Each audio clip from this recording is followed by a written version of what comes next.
یہ کہتی ہیں عورتوں کے سر کے مسح کا طریقہ کیا ہے؟ وہی طریقہ ہے، اپنا دوپٹہ سائیڈ میں رکھیں اور دونوں ہاتھوں کو اس طرح گیلا کر کے یہاں رکھیں اور پیچھے تک لے جائیں. یہ بہتر، یہ بھی ایک طریقہ ہے. اور وہ ورنہ پھر وہی 3 انگلیاں ملا کر یہاں رکھیں، پیچھے لے کے جائیں.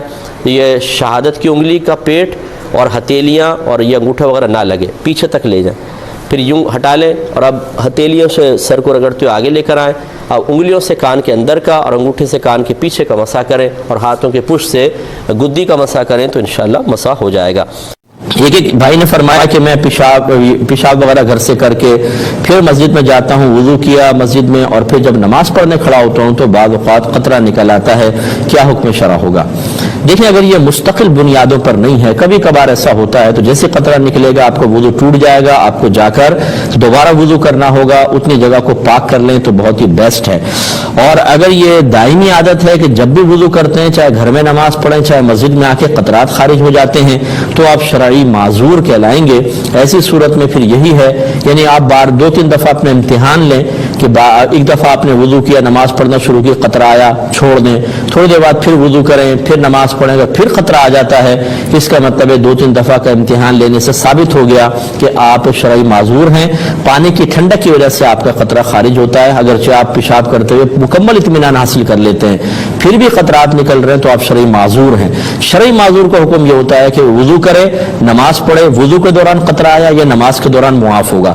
لیکن اگر یہ دائمی عادت نہیں ہے، کبھی کبھار ایسا ہو جاتا ہے، تو پھر آپ کی نماز فوراً ٹوٹ جائے گی، وضو بھی ختم ہوگا، دوبارہ آپ کو وضو کرنا ہوگا. استبراء اچھی طرح کیا کریں. استبراء کا مطلب ہوتا ہے پیشاب کے نالی سے خارج ہونے کا مکمل طور پر اطمینان حاصل کرنا. اس کے لیے بعضوں کو کرتے ہیں نا تو پھر اس سے بچے ہوئے قطرے نکل آتے ہیں. بعضوں کو آپ نے دیکھا ہوگا وہ ٹہلتے ہیں، وہ واش روم کے باہر تھوڑا سا ٹہلنے سے آ جاتے ہیں. بعض اوقات تھوڑی حرکت ایک پاؤں کے اوپر اچھلیں تو آ جاتے ہیں. اگر کسی کو ایسا ہے مرض کہ وہ اگر یہ اعمال نہ کرے تو قطرات بعد میں آتے ہیں، تو واجب ہے کہ پہلے یہ کرے پھر وہ نماز وغیرہ کی طرف متوجہ ہوں. ایک یہ کہتے ہیں کہ اگر کوئی حالت نماز میں زکام ہے اور ناک صاف کر لے تو یہ ہاتھ سے اگر یہ آستین وغیرہ سے یا دوپٹے سے کر لی کسی بہن نے تو عمل قلیل کے ساتھ، یعنی ہلکے سے عمل کے ساتھ اس میں کوئی حرج نہیں ہے. ایک یہ کہتے ہیں اگر کسی کو زکام ہو اور اس وجہ سے تیزی سے وہ نماز کو ادا کرے تو کیا حکم شرع ہوگا؟ تو یہ ہوتا ہے بہرحال کہ اس طرح کی جب کیفیت کوئی انسان پر طاری ہوتی ہے تو اس کو ارکان کی ادائیگی میں کوفت سی محسوس ہوتی ہے. اب اور کوئی اس کو ذریعہ بھی سمجھ میں نہیں آ رہا ہوتا، اس کیفیت سے باہر نکلنے کا، اور اس کے لیے ایک بہترین یہی ہوتا ہے حل کہ نماز کو ختم کر کے پھر انسان سکون کے ساتھ کچھ دیگر معاملات کرے. تو اس میں اگر وہ تیز پڑھ رہا ہے ایک فطری تقاضے کے تحت گنجائش نکلے گی، لیکن اس میں کوئی واجب ترک نہیں ہونا چاہیے، جس کو تعدیل ارکان کہتے ہیں کہ رکوع سے پورے نہیں اٹھے فوراً سجدے میں چلے گئے، ایک سجدے سے مکمل اطمینان کے ساتھ نہیں بیٹھے فوراً دوسرے سجدے میں چلے گئے، اٹھا یوں فوراً، تو اس طرح پھر نماز مکروہ تحریمی ہوگی. وہ نزلہ کوئی ایسا عذر نہیں ہے کہ اتنی تیز نماز پڑھیں کہ تعدیل ارکان کو چھوڑ دیں، اس کا تھوڑا خیال رکھنا ہوگا. بسم اللہ الرحمن الرحیم. یہ انہوں نے پوچھا کہ نماز کے دوران اپنے کپڑوں کو مٹی وغیرہ سے بچانے کے لیے دونوں ہاتھ استعمال کر لینا کیا حکم ہوگا؟ دیکھیں، اکثر جو رکوع یہ سجدے سے اوپر اٹھتے ہوئے بعض اوقات ایسا ہوتا ہے، یا پھر جیسے بعض امام حضرات کو دیکھا ہے کہ جب وہ رکوع سے اٹھنے کے بعد سجدے میں جانے لگتے ہیں تو تھوڑے سے کپڑے اوپر کرتے ہیں اور دونوں ہاتھ استعمال کرتے ہیں. اور شاید اس کی وجہ یہ ہوتی ہے کہ انہیں خوف ہوتا ہے کہ اگر ہم ویسے چلے جائیں گے تو ایسا نہ ہو کہ وہ گھٹنوں سے شلوار دب جائے اور وہ پورا کپڑے یا دامن نیچے آ جائے گا تو کپڑے دب جائیں گے. تو تھوڑا سا اوپر کر کے وہ اپنے نماز سجدے کو بہت آسان کر لیتے ہیں.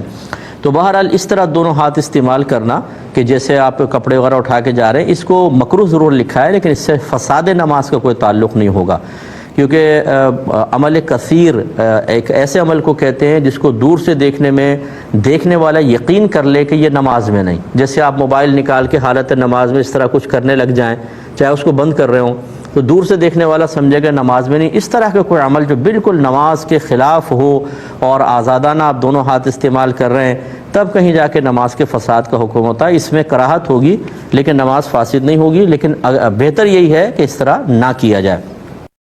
یہ کہتے ہیں اگر بہت زیادہ منت مان لی ہوں اور یہ بھی یاد نہیں کہ کون سی مانی تھو تو کیا حکم ہوگا؟ دیکھیں یہ بہت بڑی غفلت ہے اصل میں، جس کو معذرت کے ساتھ جس کو آخرت کی صحیح فکر نہیں ہوتی، اللہ کی گرفت کا صحیح احساس نہیں ہوتا، جس کی نظر میں دنیا کی اہمیت زیادہ ہے آخرت کی کم ہے، وہ اس طرح کے عمل کرے گا۔ یہ منتیں مان رہے ہیں، بھول رہے ہیں۔ جس کو خوف خدا ہوگا وہ تو ڈرے گا کہ یار اگر میرے منت مانی اور ہو سکتا ہے کام ہو جائے، مجھے پورا کرنے کا موقع مل جائے اور پورا کرنا مجھ پہ واجب اور میں بھول گیا تو گناہگار ہوتا رہوں گا اور آخرت میں اس کا حساب دینا ہوگا۔ اس لیے ہماری گزارش ہے کہ ایسا نہ کریں۔ بہرحال جو بھول گئے اللہ تعالیٰ کی بارگاہ میں توبہ کر لیں، نیکسٹ ٹائم اگر کوئی منت ماننی ہو ایک ڈائری لے لیں، جیسی منت مانے اس کو لکھیں اس میں اور تاریخ بھی نوٹ کر لیں، اور پھر تاکہ آپ کو وہ بعد میں یاد رہے۔